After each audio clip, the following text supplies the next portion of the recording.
tarde a todos. Boa tarde. Que nos acompanham aqui no Rincão da Canção Nova, também os que nos acompanham pela mídia da Canção Nova. É uma alegria nós estamos aqui nesse começo de Semana Santa. Abre-se a Semana Santa com esta cerimônia tão importante que é, né, a entrada de Jesus em Jerusalém. Nós chamamos de Domingo de Ramos, porque as pessoas o aclamaram. Mas é importante a gente lembrar que isto estava previsto há mais de 500 anos antes de Cristo. O profeta Zacarias, lá no capítulo 9, versículo 9 de Zacarias, ele diz assim: exulta de alegria, filha de Sião. Sião é Jerusalém. Solta gritos de júbilo, filha de Jerusalém. Eis que vem a ti o teu rei. Então Jesus entra como um rei em Jerusalém. Justo e vitorioso. Justo e vitorioso. Ele é simples e vem montado num jumento, no potro de uma jumenta, no filho de uma jumenta. E é interessante que quando São Mateus narra isso, lá no capítulo 21, versículo 5 de São Mateus, ele fala exatamente isso, que Jesus mandou que os discípulos fossem a Jerusalém e disse a eles: vocês vão encontrar lá alguém, um homem que tem uma jumenta amarrada e o seu jumentinho. Soltem, tragam aqui e digam ao dono que logo eu vou devolver. Eu vou só usar para entrar em Jerusalém e vou devolver. Que coisa espetacular, né? O Rei do Universo, o Deus Todo-Poderoso, entra na sua cidade. Jerusalém era a cidade dos reis de Israel, cidade do rei Davi. Todos os reis que reinaram sobre o povo judeu, de maneira assim forte, reinaram em Jerusalém. O rei Davi, que é uma imagem de Jesus, porque ele foi aquele rei que unificou as 12 tribos de Israel. Então, Davi, que era uma imagem de Jesus, reinou ali em Israel 33 anos. Então Jesus entra em Jerusalém como um rei, né? Mas que rei diferente esse, né? Um rei que entra montado no jumentinho. Bem, nessa reflexão nossa aqui agora, nesse dia de hoje, eu queria com vocês meditar alguns ensinamentos que esse Domingo de Ramos deixa para nós. Eu, meditando, rezando, coloquei aqui 6 pontos que eu queria meditar com vocês. Tem muito mais coisa, claro. Mas o primeiro ponto que eu queria colocar é exatamente esse. Jesus, ele vem para trazer um reino de Deus. Mas ele fala para Pilatos: meu reino não é desse mundo. Essa é a grande diferença. Esse é o primeiro ponto que eu quero meditar. O segundo ponto, ele entra em Jerusalém e sabe que vai sofrer a sua paixão. Paixão terrível, que nós sabemos como é que foi. É outro ponto que nós temos que meditar. O que significa isso? O terceiro ponto é aquela caminhada daquele povo com ele para dentro de Jerusalém, porque foi assim. Jerusalém é assim: você tem a cidade de Jerusalém aqui, tem um vale, um rio que ele é seco, que ele só tem água quando chove bastante, e do outro lado tem o Horto das Oliveiras e a cidade de Betânia. Então ele desceu de Betânia, onde morava Lázaro, Marta e Maria, atravessou o Vale do Cedron e entrou em Jerusalém, mais ou menos aí 1 a 2 quilômetros de distância. Esse é o cenário, não é? Então é uma peregrinação. A igreja diz que isso significa o seguinte, que nós estamos em peregrinação. Essa procissão de ramos significa o quê? Que nós celebramos hoje nas missas, né? O mundo inteiro faz a procissão de ramos antes de começar a missa. Significa a nossa peregrinação nesse mundo para Deus. Esse é um terceiro ponto. Um quarto ponto, né, muito interessante, é que Jesus, naquela descida de Betânia, até Jerusalém, Jesus para e Jesus chora diante de Jerusalém. Aquilo que os evangelistas narraram, ele diz: Jerusalém, Jerusalém, eu quis te acolher como uma galinha acolhe os seus pintinhos, mas você não quis. Você não soube receber a visita daquele que desceu do céu. Por isso, Jerusalém, você vai ser arrasada. E foi mesmo, né? 70 anos depois de Cristo, o Império Romano destruiu o templo de Jerusalém. Os judeus foram presos, levados, deportados para Roma, fugiram para muitos lugares. Esse é um outro ponto importante. Um quinto ponto que eu queria conversar com vocês, né? O que significa esse ramo que nós levamos para casa? Eu fui à missa hoje cedo, houve a bênção dos ramos. Esse ramo é bento, é sagrado, não pode ser jogado no lixo, porque ele foi bento. Você leva para casa. É um sinal muito forte. Que sinal é esse? Eu sou católico. Eu sou filho da igreja. Eu acredito em tudo isso. E o último ponto que eu queria refletir é que nós precisamos então conhecer a nossa fé, para ser fiel a esse Deus cuja festa nós estamos celebrando. Ok? Bem, vamos voltar então ao primeiro ponto. Jesus diz para Pilatos: Pilatos, meu reino não é desse mundo. Pilatos ficou desconcertado diante de Jesus. Ele quis salvar Jesus da morte de qualquer jeito, mas ele ficou com medo dos fariseus, dos doutores da lei, que o ameaçaram de entregar inclusive para o imperador romano, e aí ele entregou Jesus à morte. Mas naquele interrogatório com Jesus, ele perguntou: você é rei? Ele disse: tu o disseste, eu sou rei. Mas tem uma coisa, Pilatos, meu reino não é desse mundo. Fica tranquilo, eu não vim aqui para te derrubar não, nem César lá em Roma, não, fica tranquilo, nem o rei Herodes, não vim derrubar vocês não. Meu reino não é desse mundo, porque se o meu reino fosse deste mundo, os meus súditos pegariam em armas para me defender, e você não viu ninguém aqui me defendendo com armas não. Eu estou sozinho aqui preso, até os meus discípulos fugiram, quando eu fui preso lá no Horto das Oliveiras, fiquei sozinho. Pedro me negou 3 vezes. Meu reino não é desse mundo, Pilatos. Mas mesmo assim Pilatos teve medo, né? Daquela acusação toda dos doutores da lei, dos fariseus, e condenou Jesus à morte na cruz. Bem, o que significa isto para nós? Ele entra em Jerusalém montado num jumentinho. Olha, o jumentinho, meus irmãos, era a condução do pobre. Quando Nossa Senhora e São José foram para o Egito, fugindo de Herodes, que queria matar o menino Jesus, foram com jumentinho. Essa fotografia é bem clara, né? São José puxando o jumentinho, Nossa Senhora em cima com o menino Jesus, né? É a condução do pobre, né? Do simples. Então Jesus quis entrar em Jerusalém como um rei. Ele é rei, disse a Pilatos: eu sou rei. Mas um rei simples, um rei humilde, um rei manso. Ele quer dizer o seguinte: o meu reino não vai ser implantado pela violência, pela força, que nem os soldados tinham ali em Jerusalém, 600 soldados. Não, meu reino não é desse mundo. O grande historiador da igreja, Daniel Hupes, um grande francês que ganhou o prêmio da Academia Francesa de Letras, que escreveu a história da igreja em 10 grossos volumes, Daniel Hupes diz assim que esta frase mudou o mundo. Meu reino não é desse mundo. E por que essa frase mudou o mundo? Porque milhares e milhares de pessoas pautaram a sua vida em cima dessa frase: o meu reino não é desse mundo. Então nós vimos desde o século I, monges indo para os desertos, vivendo lá nas grutas, como eremitas, vivendo de jejum, de oração, de penitência. Por quê? Porque o meu reino não é desse mundo. Eu quero é o outro. Quantos e quantos monges e mosteiros surgiram no mundo inteiro? Quantos e quantos sacerdotes que deixaram, né, de constituir uma família, de ter filhos, para entregar a vida para Deus. Por quê? Porque o meu reino não é deste mundo. Mudou a história da humanidade essa frase.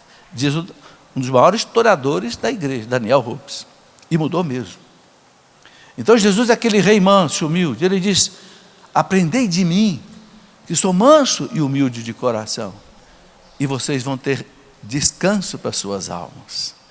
Então a primeira coisa que Jesus ensina para nós nesse domingo de Ramos é que o reino dele é um reino de mansidão, um reino de humildade. E nós temos que viver assim. Ele é o nosso mestre, Ele é o nosso Senhor, Ele é o nosso Salvador, Ele é o nosso Deus, Ele é o nosso guia.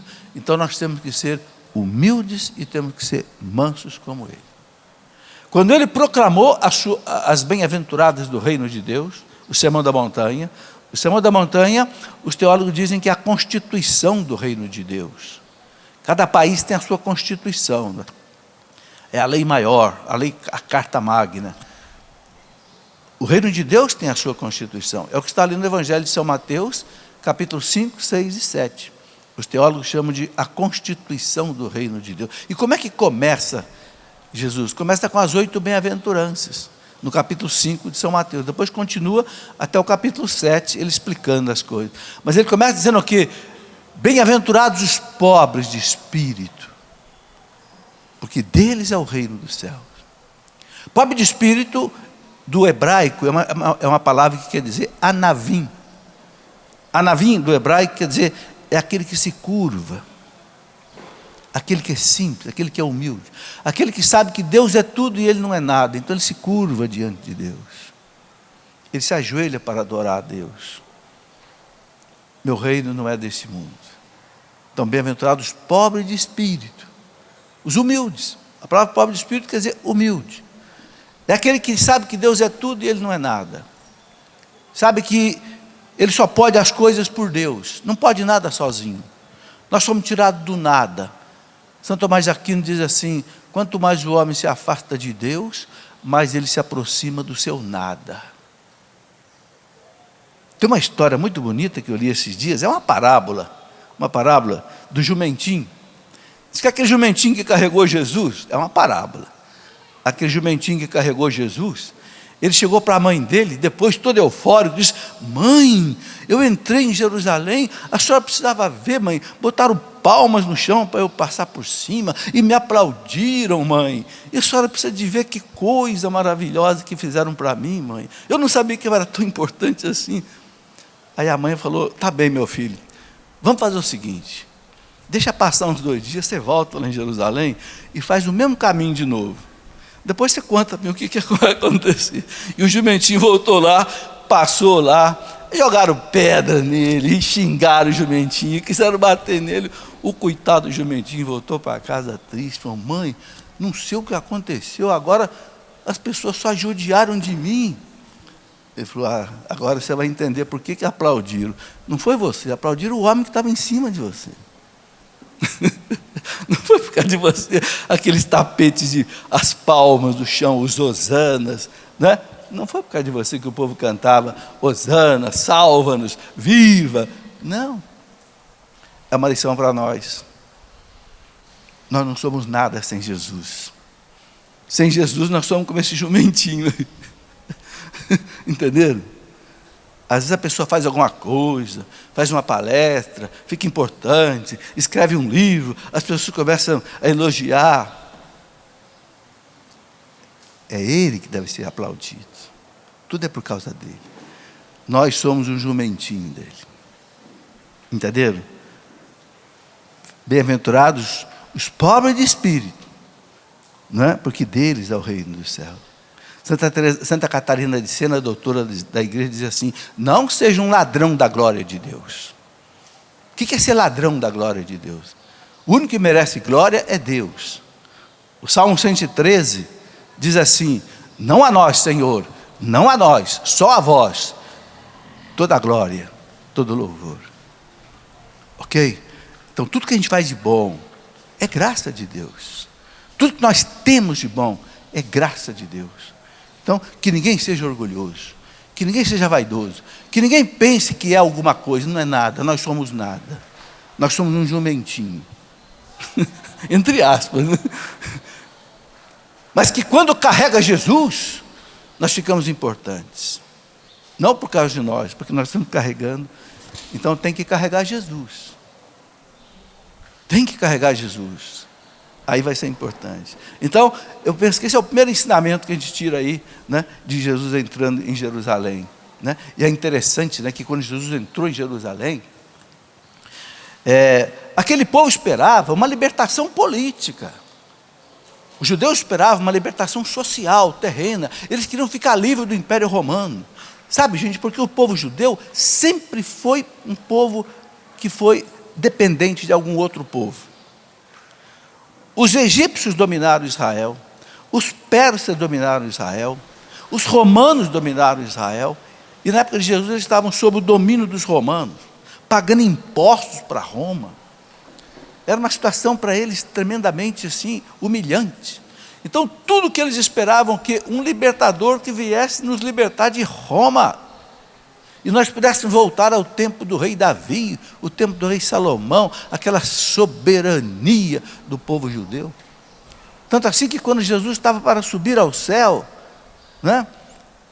Está lá nos Atos dos Apóstolos, capítulo 1, os apóstolos perguntaram para Jesus, depois de Jesus ter ressuscitado 40 dias no meio deles, Senhor, é agora que o Senhor vai restabelecer o reino de Israel? Eles ainda achavam ainda que não tinham entendido ainda que o meu reino não é desse mundo.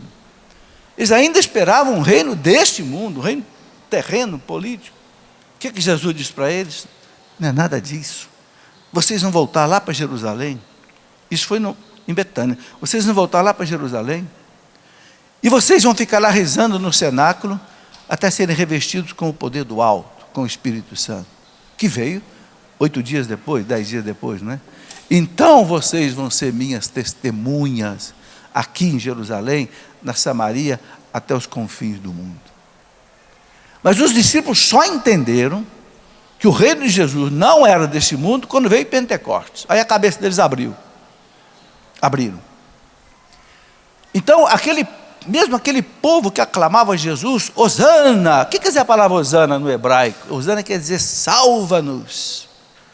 Também tinha uma conotação assim de viva, mas mais mesmo era o salva-nos. Salva-nos do quê? Do Império Romano. Mas Jesus insiste em dizer, meu reino, eu não vim para tirar o jugo terreno de cima de vocês, eu vim para tirar um jugo espiritual, eu vim para tirar o pecado, eu vim para tirar a morte. Tanto assim que, como é que João Batista anunciou Jesus ao mundo?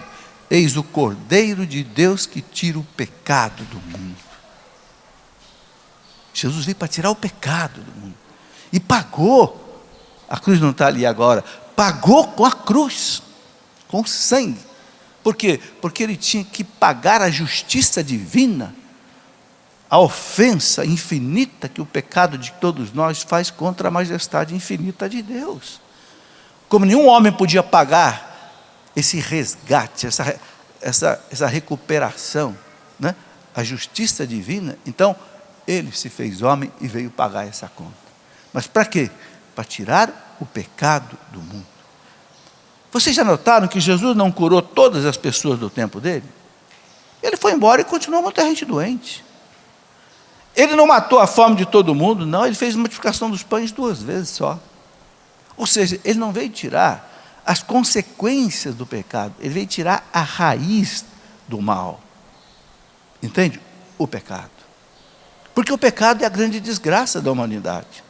O catecismo da Igreja Católica diz que a pior realidade para nós, para o mundo e para a igreja, chama-se pecado. Por que Jesus no dia da ressurreição, notem bem isso, no domingo da ressurreição, por que no domingo da ressurreição Jesus instituiu o sacramento da confissão? Não foi? Está lá em João 20 e 22. Ele apareceu no cenáculo, os discípulos todos com medo dos judeus ali, presos no cenáculo, achando que eles iam ser mortos também. E Jesus disse para eles, recebam o Espírito Santo, soprou sobre eles. Fez um Pentecostes adiantado. Por quê? Porque o sacramento é ministrado no poder do Espírito Santo. Aí disse, assim como o Pai me enviou, eu vos envio a vós. A quem vocês perdoarem os pecados estarão perdoados. Por que ele institui o sacramento da confissão no dia da ressurreição, no domingo da ressurreição? Por quê? Porque ele tinha acabado de conquistar, diante da justiça divina, com a sua morte, com a sua ressurreição, ele tinha conquistado o perdão para todos nós. Agora então ele manda a sua igreja distribuir esse perdão. É por isso que nós confessamos com o Padre, porque ele disse: a quem vocês perdoarem os pecados. Quando você confessa com o sacerdote, e ele te diz: pelo ministério da igreja, eu te absolvo de todos os teus pecados, você pode sair dali certo que você foi perdoado. Por quê? Porque Cristo pagou esse perdão. Cristo derramou sangue na cruz para pagar esse perdão. Por isso que a gente confessa com o Padre. Ok? Então, esse é o primeiro tema. Meu reino não é deste mundo, né? E é interessante que quando ele entrava em Jerusalém, os fariseus chamaram a atenção dele. Mestre, olha aí, seus discípulos estão te aclamando como se o senhor fosse um Messias, porque essa expressão, Hosana, bendito aquele que vem no nome do Senhor, aquela é uma expressão que eles só usavam para o Messias. Está lá no Salmo. Então, quando os fariseus, doutores da lei, viram aquele povo aclamando: Hosana, bendito aquele que vem no nome do Senhor, nossa, estão fazendo o homem de Messias. Eles disseram: Jesus, manda eles se calarem, manda eles parar com isso. O senhor não é Messias coisa nenhuma. O que Jesus disse? Se eles se calarem, as pedras clamarão. Eu sou o Messias de verdade. E deixou aquele povo aclamar, né? Tudo isso a gente tem que meditar. É muito bonito, né? Bom, depois de um outro ponto que eu queria meditar com vocês, é que ele sofre a paixão. Jesus sabia que ele estava entrando em Jerusalém e ali ele ia ser morto, né? Por que ele celebrou a ceia pascal naquele dia? Aqui cabe uma explicação. Os judeus, eles tinham o chamado os dias dos pães ázimos. Eram 7 dias em que eles celebravam a ceia pascal e depois ficavam 7 dias só comendo pão sem fermento. Por quê? Para lembrar que quando eles saíram do Egito e houve a passagem pelo rio, pelo Mar Morto, essa passagem daí deu a Páscoa. Páscoa quer dizer passagem. Então eles saíram às pressas do Egito. Então não deu tempo nem de colocar fermento no pão, porque pão em fermento tem que esperar, não é isso? Não colocaram fermento, fizeram o pão sem fermento porque tinha que sair às pressas. Então, por isso que a nossa hóstia não tem fermento, porque ela guarda ainda esse conceito. Então os judeus celebravam 7 dias de pães ázimos, e no primeiro dia eles celebravam a ceia pascal.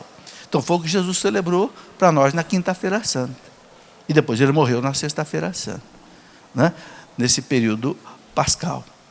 Eles celebravam no sábado, então a grande festa deles, né? Da Páscoa.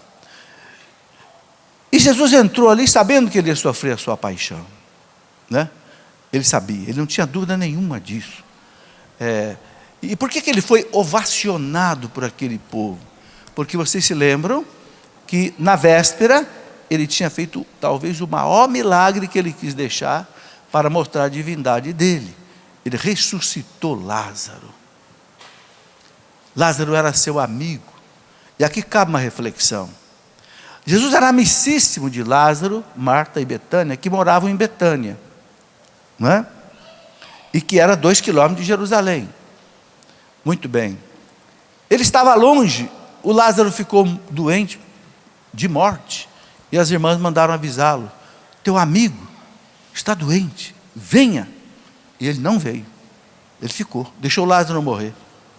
E falou para os discípulos: Lázaro dorme. E os discípulos disseram: se dorme, então ele vai ficar bom, vai ficar curado. Jesus disse: não, Lázaro morreu, mas eu vou acordá-lo. E aí foi para Betânia. Só que Lázaro já estava enterrado há 4 dias quando ele chegou lá. A gente conhece o capítulo 11 do Evangelho de São João. E conhecemos a história toda de Marta, de Maria, né? Marta disse para ele: se o senhor tivesse estado aqui, o meu irmão não teria morrido, né? E ele fala para Marta: se creres, verás a glória de Deus. Fala para nós também, né? Se creres, verás a glória de Deus. Onde vocês o colocaram? Senhor, está lá no túmulo lá. É uma caverna. Eu já entrei nessa caverna onde o Lázaro foi sepultado várias vezes, na peregrinação da terra da Canção Nova. É uma gruta fechada com uma pedra. Está lá até hoje, em Betânia, do lado da igreja onde era a casa deles. E Jesus diz: tirem a pedra. E elas disseram: não, Senhor, já está com mau cheiro, 4 dias sepultado. Tirem a pedra. Tiraram a pedra e diz: Lázaro, vem para fora. E Lázaro veio. Ele mostrou ali a divindade dele. Só Deus pode fazer uma coisa dessa, devolver a vida a um cadáver de 4 dias já em putrefação. Então aquele povo que viu ficou eufórico. É esse o homem que vai libertar Israel do jugo romano. Quando ele monta no jumentinho para entrar em Jerusalém, esse povo foi fazendo uma maior festa, achando que ele ia lá derrubar Pilatos. Só que ele fala para Pilatos: não, Pilatos, meu reino não é desse mundo. Meu reino é outro. Eu não vim aqui derrubar você, eu vim aqui derrubar Satanás. Eu vim aqui derrubar o pecado. Eu vim aqui derrubar a morte eterna. É isso que ele quis ensinar, né? Mas ele sabia que para isso ele ia sofrer a paixão, porque a oferta da vida dele, de valor infinito, é que reparou os nossos pecados, né, que causaram a majestade infinita de Deus, né, uma ofensa infinita. Então, meus irmãos, ele sofreu aquela paixão que nós vamos celebrar esta semana. Terrível, terrível. Aquela agonia mortal no Horto das Oliveiras, onde ele sua sangue com o seu suor. Depois é preso, flagelado até o sangue, até as chagas. Quem assistiu o filme do Mel Gibson, né? A Paixão de Cristo, viu bem como é que é. E o Mel Gibson estudou cientificamente, em cima do sudário, em cima de um livro chamado A Paixão de Cristo segundo o cirurgião, escrito por um cirurgião francês, Pierre Barbet. E ele é coroado de espinhos, depois carregando aquela cruz, crucificado naquela cruz, 3 horas pendurado até a morte naquela cruz. Mas tem uma coisa, gente, essa paixão é nossa também. São Paulo diz assim, é outra lição que nós tiramos do Domingo de Ramos e dessa Semana Santa. São Paulo fala na carta aos Colossenses, capítulo 1, versículo 24. Completo na minha carne o que falta à paixão de Cristo no seu corpo, que é a igreja. O que é a igreja, meus irmãos? A igreja é o corpo de Cristo. O Papa Pio XII escreveu uma encíclica, Mystici Corporis Christi, o corpo místico de Cristo. Cristo a cabeça, nós somos os membros. É uma realidade só. Pelo batismo, cada um de nós é enxertado no corpo de Cristo. Santo Agostinho chamava de Christus totus, o Cristo total. A cabeça sofreu a paixão, o corpo também sofre essa paixão. Por que Jesus diz para os discípulos, né? Está lá em Lucas 9, 23, quem quiser ser meu discípulo, renuncie a si mesmo. Diga não a si mesmo. Diga não ao pecado, diga não ao egoísmo, diga não ao amor próprio, diga não a si mesmo. Tome a sua cruz a cada dia e me siga. Barra pesada, né? Tomar uma cruz a cada dia e seguir atrás de Jesus. Agora, se ele mandou fazer isso, é porque isso é bom. Ou alguém aqui duvida que Deus vai querer alguma coisa ruim para nós? Deus é Pai? Deus é perfeito? Deus não erra? Por que então Jesus diz isso? Renuncia-te a ti mesmo. Toma a sua cruz e me siga. Um grande santo da igreja, São Luís de Montfort, explica por que ele diz: renuncia-te a ti mesmo. Por quê? Porque o pecado original nos apodreceu. Não é verdade? Que nós somos orgulhosos, vaidosos, autossuficientes, arrogantes, prepotentes, mentirosos, invejosos, temos raiva dos outros, brigamos com os outros. Eu vou até parar. O pecado original estragou a nossa natureza. Então Jesus diz assim: renuncia-te a ti mesmo. Renuncia a tudo isso que está dentro de você aí que não presta. O pecado. Tome a tua cruz e me siga. faça como eu, vamos salvar a humanidade. É a cruz, meus irmãos, que nos liberta do pecado. Há uma frase célebre, né, dos santos da igreja: é da cruz que se vê a luz. É a cruz que tira de nós o pecado. Né? É duro a gente carregar uma cruz. Ninguém gosta de carregar uma cruz. O que é a cruz? A cruz é tudo aquilo que a gente não gosta. Eu tenho que acordar todo dia às 6 horas, o despertador toca, né? Eu tinha um amigo que o despertador dele tocou 40 anos. Quando ele aposentou, ele pegou o despertador dele, colocou numa prensa e amassou. E esse aqui não toca mais. É a cruz. É a doença. É o trabalho de todo dia, né? É o nosso envelhecimento que vai chegando. Mas o Cristo abraça a cruz. O cristão abraça a cruz com o Cristo, porque a cruz liberta. A cruz santifica. A cruz nos dá o reino que não é desse mundo. Na carta aos Filipenses, capítulo 3, versículo 20, São Paulo diz assim, não é? Que nós esperamos o que? A outra vida, né? Filipenses 3:20, São Paulo diz isso. É de lá, do céu, que nós aguardamos o Cristo, que vai tornar o nosso corpo glorioso, né?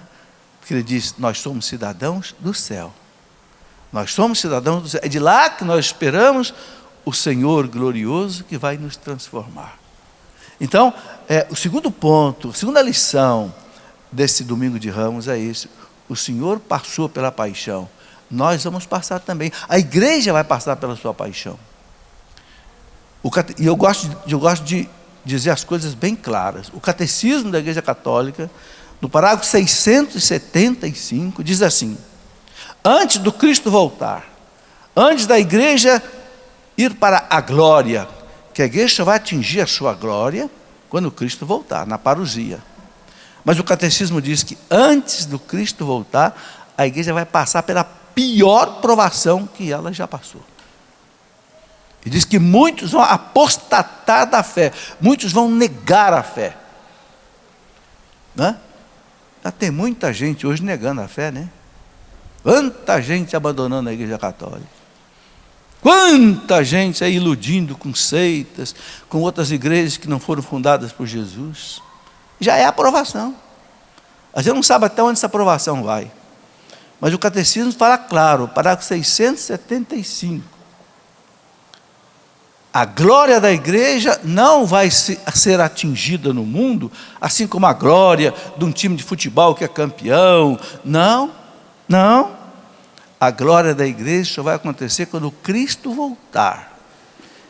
E com o sopro da sua boca, diz lá a segunda carta de São Paulo aos Tessalonicenses, né, capítulo 2, no versículo 9, São Paulo fala, com o sopro da sua boca, ele vai aniquilar o homem da iniquidade. Ele vai aniquilar o anticristo, aquele que se põe contra tudo que leva o nome de Deus.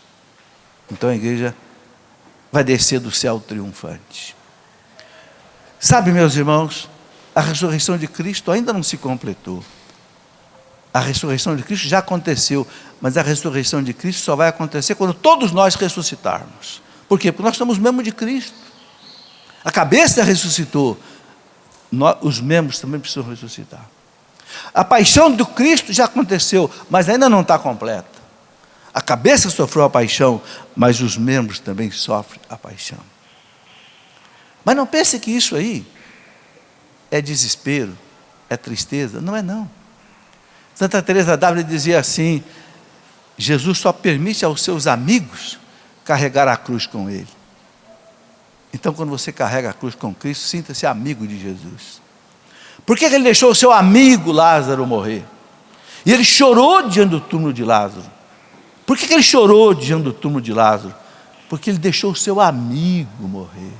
E ele disse para os discípulos: eu vou deixar ele morrer, porque a morte dele é para a glória de Deus. As pessoas vão ver a minha divindade.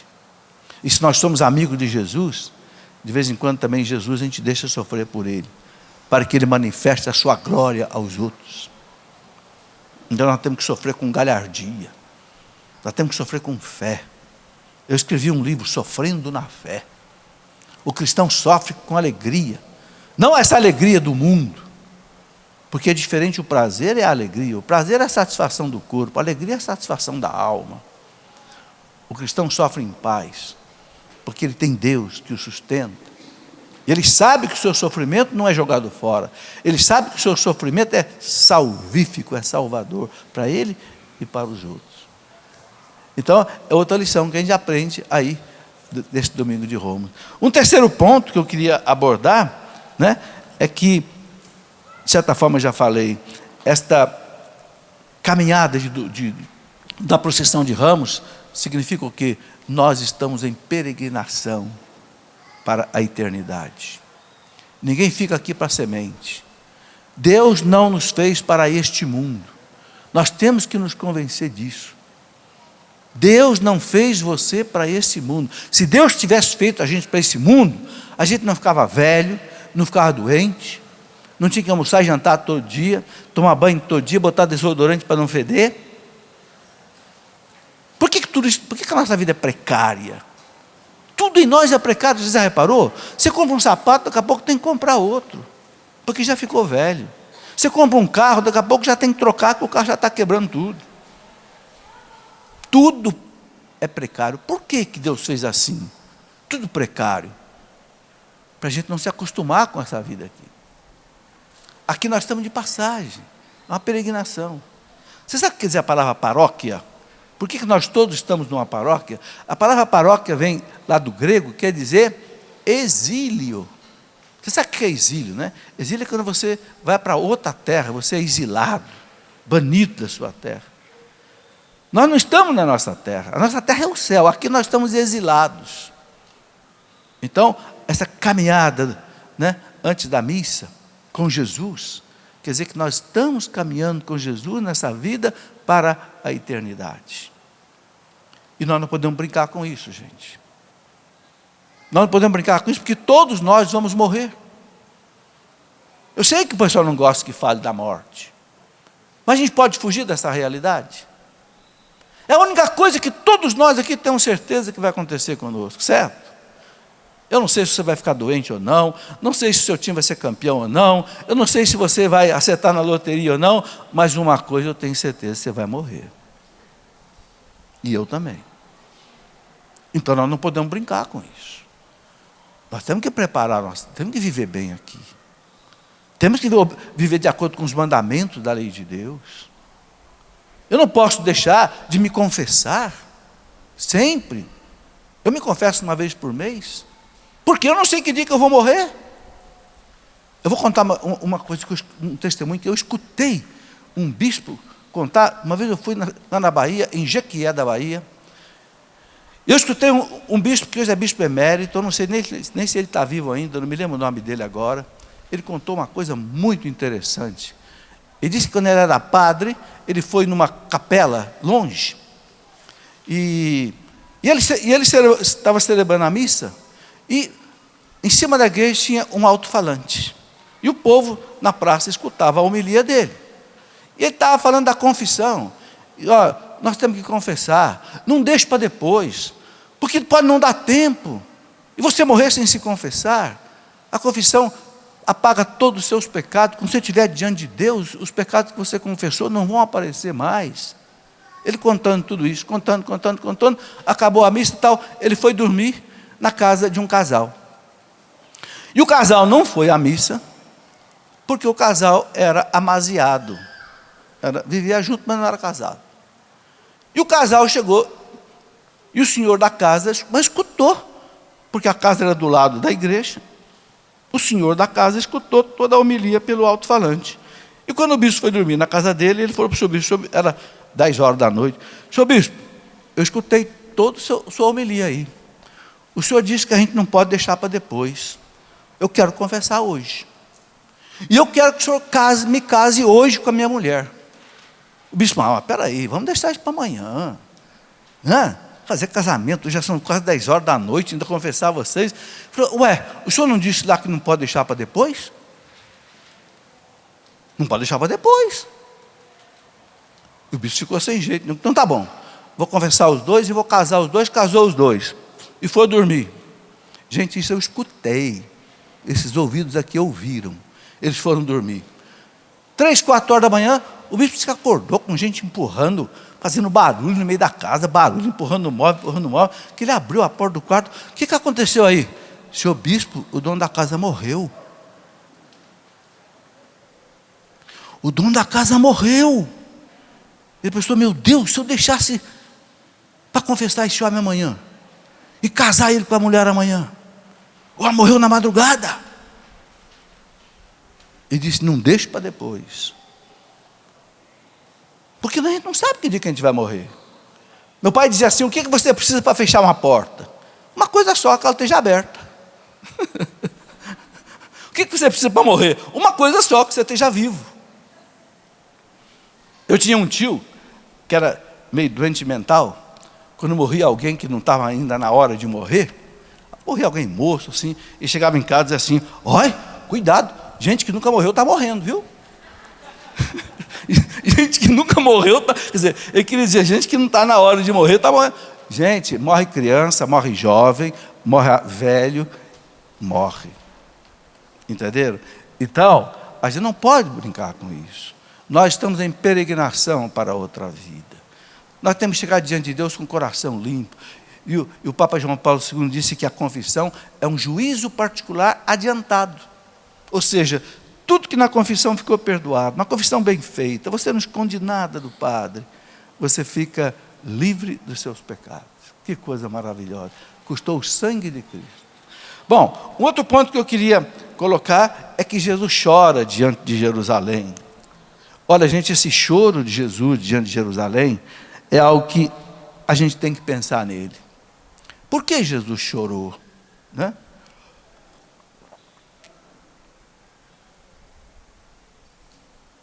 É interessante que os evangelistas notaram e escreveram no Evangelho que ele chorou naquele jumentinho e olhou para Jerusalém, porque quem já esteve em Jerusalém é o seguinte, quando você desce de Betfagé, de onde Jesus desceu, Jerusalém está lá na frente. Quando você vai descer, você enxerga Jerusalém lá na sua frente.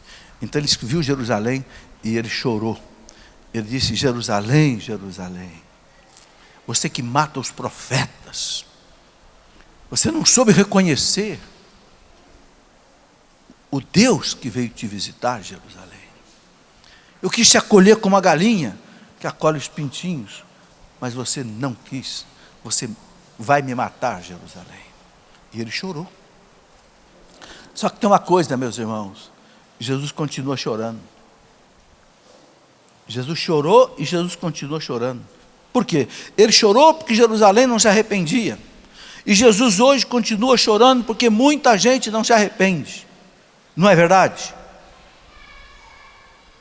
Quanta gente está aí no pecado, no adultério, na prostituição, na corrupção, essa corrupção que destrói o Brasil. Será que essas pessoas não entendem que um dia vão ter que sentar diante do tribunal de Cristo e prestar conta de cada centavo que roubou? Jesus continua chorando, porque ele derramou o seu sangue, ele carregou a cruz por nós. A igreja está aí pregando, faz 2000 anos, pregando, e o povo não se arrepende, não muda de vida. Jesus continua dizendo, Jerusalém, Jerusalém, você não reconhece o teu Senhor que vem te visitar, que te traz a chance do perdão, que traz a chance da libertação, e você, Jerusalém, não é verdade que continuam atirando pedras na igreja? Um laicismo anticatólico. Laicismo, o que quer dizer o laicismo? Laicismo é essa mentalidade chamada de secularismo, que é retirar Deus do meio do povo. Então hoje já não pode mais dar aula de religião para as crianças nas escolas. Querem retirar os crucifixos das paredes, querem retirar as imagens dos santos das ruas. Calcam o evangelho aos pés, pisam na palavra de Deus. Deus diz não matar, o homem está aí matando. Não roubar, está aí roubando. Não adulterar, está aí adulterando. Meus irmãos, Cristo continua chorando, não tenham dúvida disso. Ele continua carregando a cruz por nós e continua chorando. Pascal dizia, né? O grande Pascal dizia, Jesus continua vivendo a sua paixão e vai vivê-la até o fim dos tempos. Sabe, é por isso que nós temos que trabalhar pela conversão dos pecadores. Porque Jesus só vai parar de chorar quando os pecadores se converterem. Não é à toa que Nossa Senhora, algumas imagens de Nossa Senhora aparecem no mundo derramando lágrimas. Na verdade, não são poucas, não. Muitas imagens de Nossa Senhora derramam lágrimas. Alguns lugares derramam lágrimas de sangue, como no Japão. Se a mãe chora, é porque o filho também chora. Então, essa mensagem também para nós, deste domingo de Ramos, de Jesus que chora diante de Jerusalém, nós também temos que chorar pelos nossos pecados, temos que chorar pelos pecados da humanidade. Temos que fazer orações e penitências pela conversão do mundo.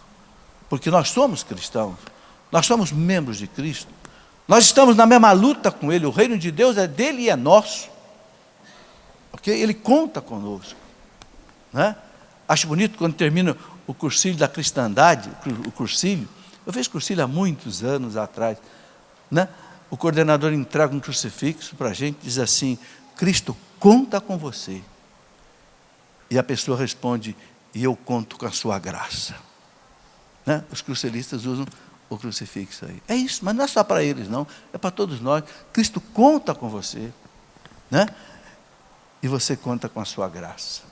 Um outro ponto que eu gostaria de colocar aqui nessa reflexão, né, é que esses ramos que nós levamos para casa, o que significa esses ramos que a gente leva para casa? Né? Eu levei para casa hoje, foram bençãos, levei para minha casa. A minha mãe guardava os ramos e dizia assim: olha, quando dá uma trovoada muito feia, antigamente não havia para-raios, né? Então era muito perigoso.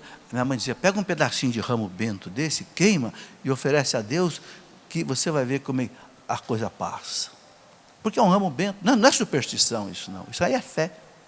Ela colocava os ramos guardados, né, em casa, assim como um sinal de proteção. É um sacramental, assim como você usa um crucifixo como um sacramental para te proteger, né? Tudo aquilo que é bento nos protege. Mas qual é o sentido de você levar esse ramo para a sua casa? O sentido é que nós somos cristãos, nós somos membros da igreja. Então eu tenho um compromisso com o Cristo, eu tenho um compromisso com a igreja.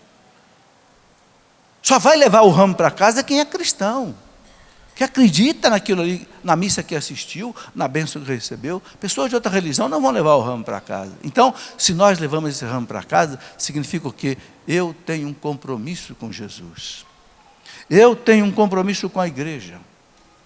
E Jesus, o que ele disse para nós, lá no Sermão da Montanha? Vós sois o sal da terra, vós sois a luz do mundo. Sal da terra e luz do mundo. Vamos pensar nessa palavra um pouquinho. O sal, gente, para que serve o sal? O sal serve para duas coisas. Primeiro, ele dá sabor, né? Não dá para comer comida sem sal, né? Segundo, o sal conserva. Qualquer produto que você comprar em supermercado, que vier fechado, na composição dele, você vai ver lá no finalzinho, sódio. É o sal, é o NaCl, cloreto de sódio. Por quê? Porque todos os produtos têm sal. Líquido, sólido, tem sal. Por quê? Porque senão estraga. Ok? O leite de caixinha que você compra, pode olhar lá, tem sal. Porque senão estraga. O sal conserva. Então Jesus diz: vocês são o sal da terra. Mas se o sal perder o sabor, para que serve? Para jogar fora, ser pisado pelos homens.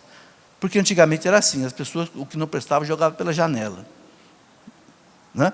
E as pessoas pisavam. Então o cristão não pode perder o sabor do sal, né? Que conserva, que dá gosto.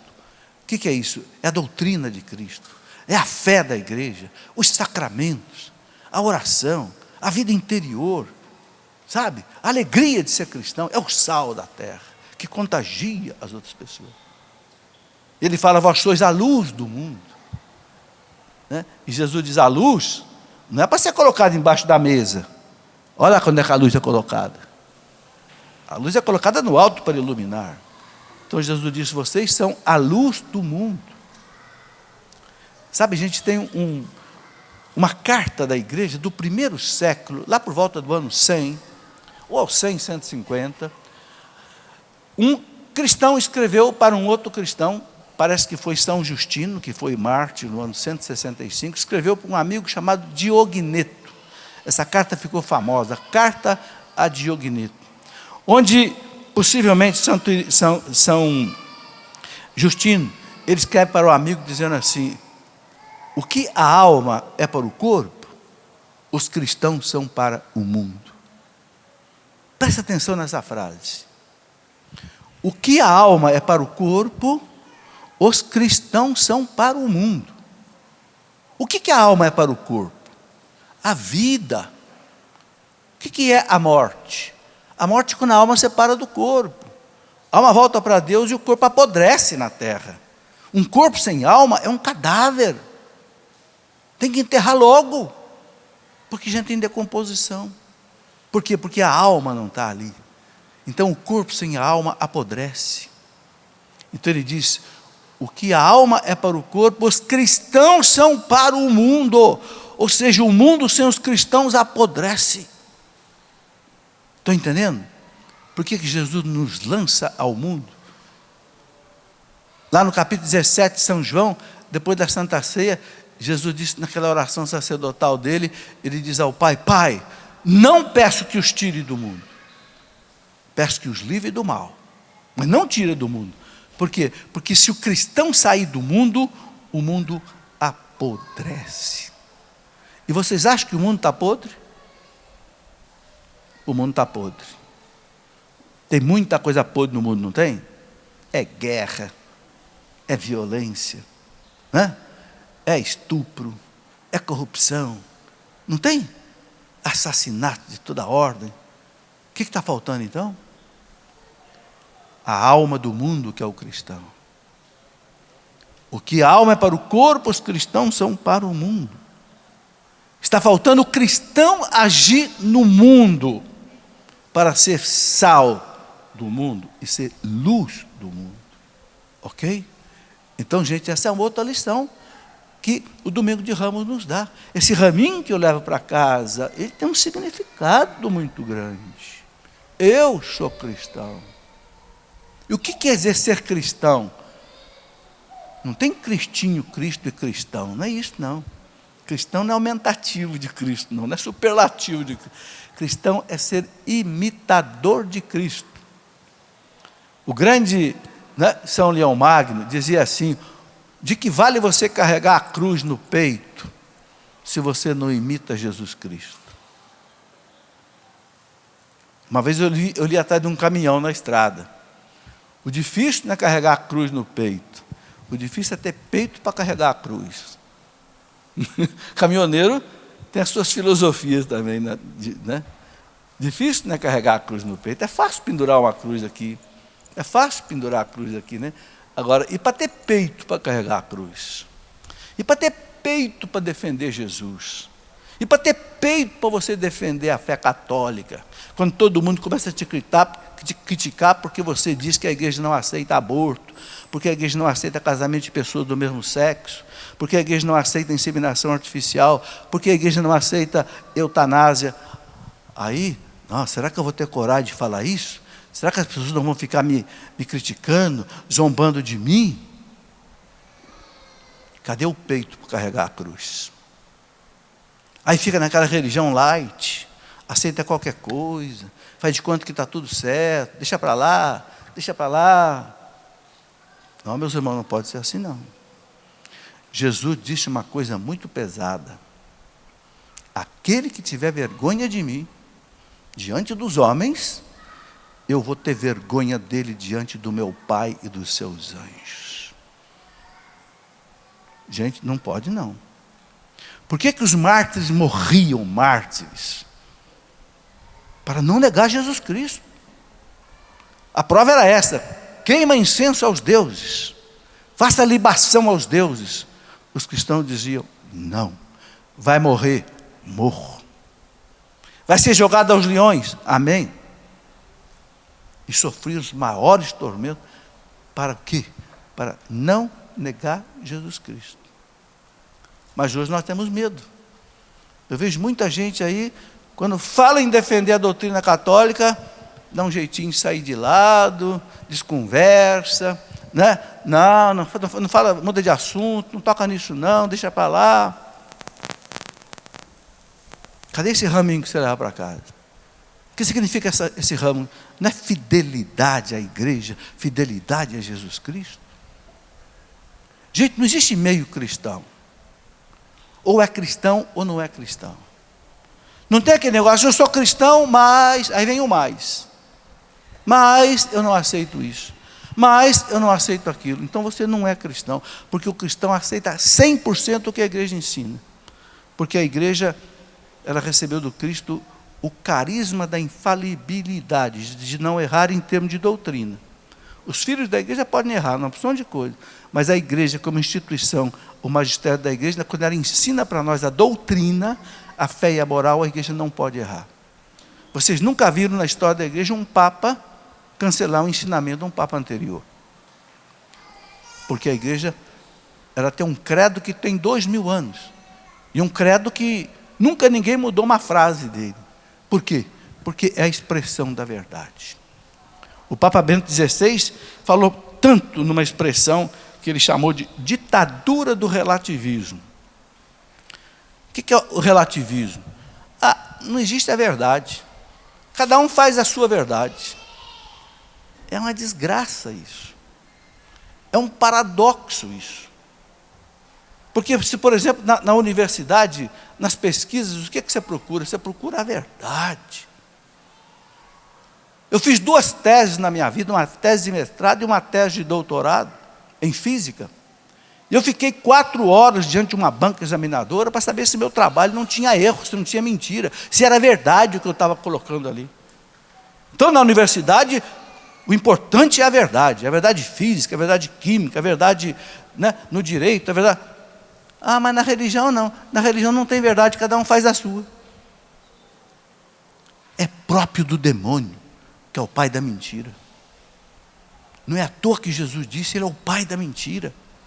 Quando ele mente, ele fala daquilo que lhe é próprio. Então a ditadura do relativismo é diabólico.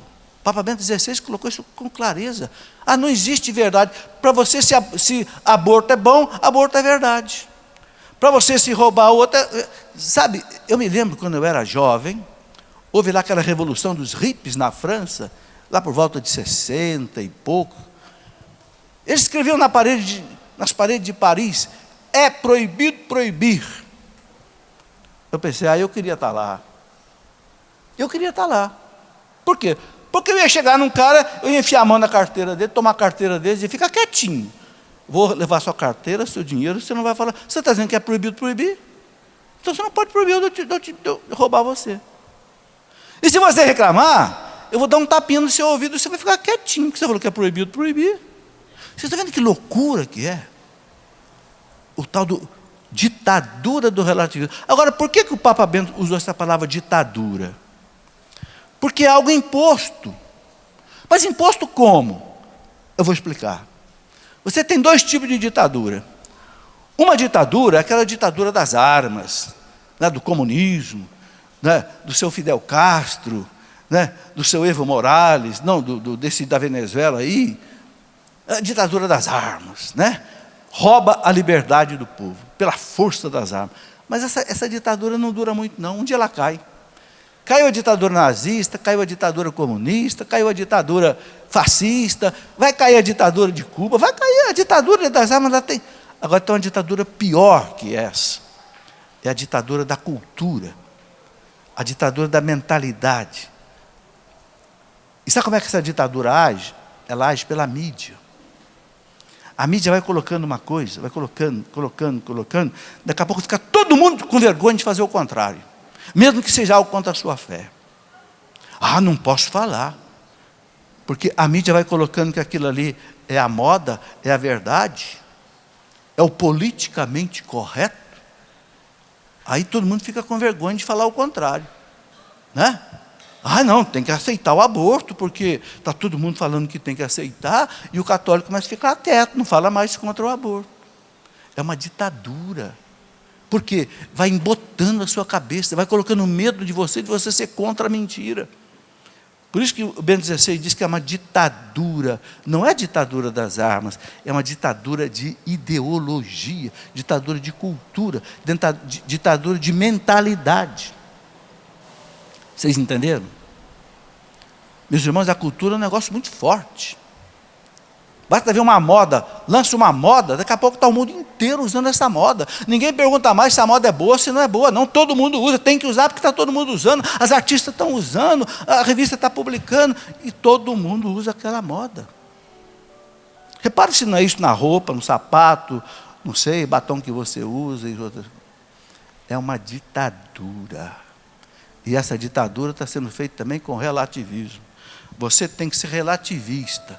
Não existe mais a verdade. Então aquilo que Jesus disse, eu sou a verdade vos libertará, isso cai por terra. Isso mata o cristianismo. E se matar o cristianismo, mata a nossa salvação. Amém. Vamos ficar de pé. Vamos pedir ao Senhor que nos dê a graça e a bênção da gente aprender essas lições todas do Domingo de Ramos. E que Nossa Senhora guarde tudo isso no coração dela, para que também fique guardado no nosso coração.